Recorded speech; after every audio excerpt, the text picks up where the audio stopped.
Qual o número ideal de revisões para colocar para o cliente?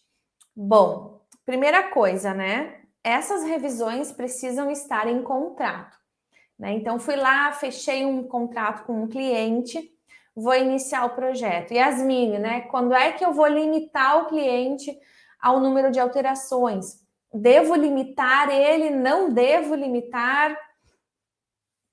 O que eu faço? Né? Primeira coisa, faça contrato e no contrato você vai colocar a quantidade de alterações, certo? É no contrato que vai acontecer essa informação.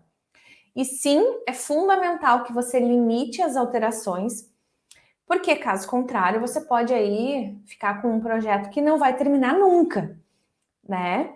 Então, claro que quando você desenvolve o projeto da maneira certa, como eu costumo falar, dentro da ordem certa, né? Você segue lá por exemplo, fechou o contrato, faz o briefing, prepara o estudo, o layout, apresenta o layout para o cliente. Depois que ele aprovou o layout, vai para o estudo preliminar, monta o estudo preliminar, que é a imagem, a planta baixa, apresenta para o cliente, deixa o projeto com ele por um tempo, né? Deixa ele revisar, pedir alterações.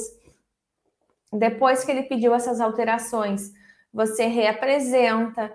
Quando você segue o processo certinho, né, de atendimento ao cliente das reuniões, você vai evitar muito essas alterações. Mas as alterações fazem parte, né? Então sempre limite no estudo preliminar mesmo a quantidade. Então hoje, quando o cliente me contrata, eu limito a 2 alterações e uma alteração de render, né? Porque o render hoje é aquilo que dá mais trabalho. Yasmine, mas eu devo limitar a 2, a 1, a 3, a 4? Existe uma regra? Não, não existe uma regra.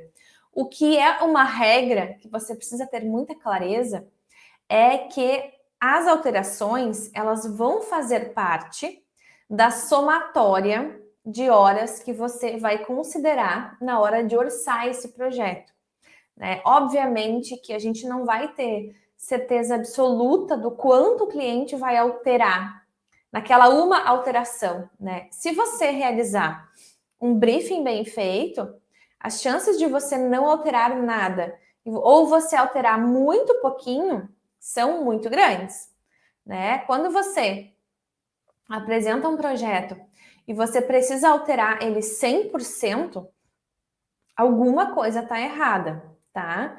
Com certeza você não desenvolveu o projeto do jeito certo, o briefing, né? Você não conheceu o cliente o suficiente. Existe aí alguma falha na sua comunicação, tá? Com o cliente, na sua interpretação, talvez você não está sabendo ler o cliente da maneira certa. Então, muito cuidado quando você tem uma alteração muito gigantesca.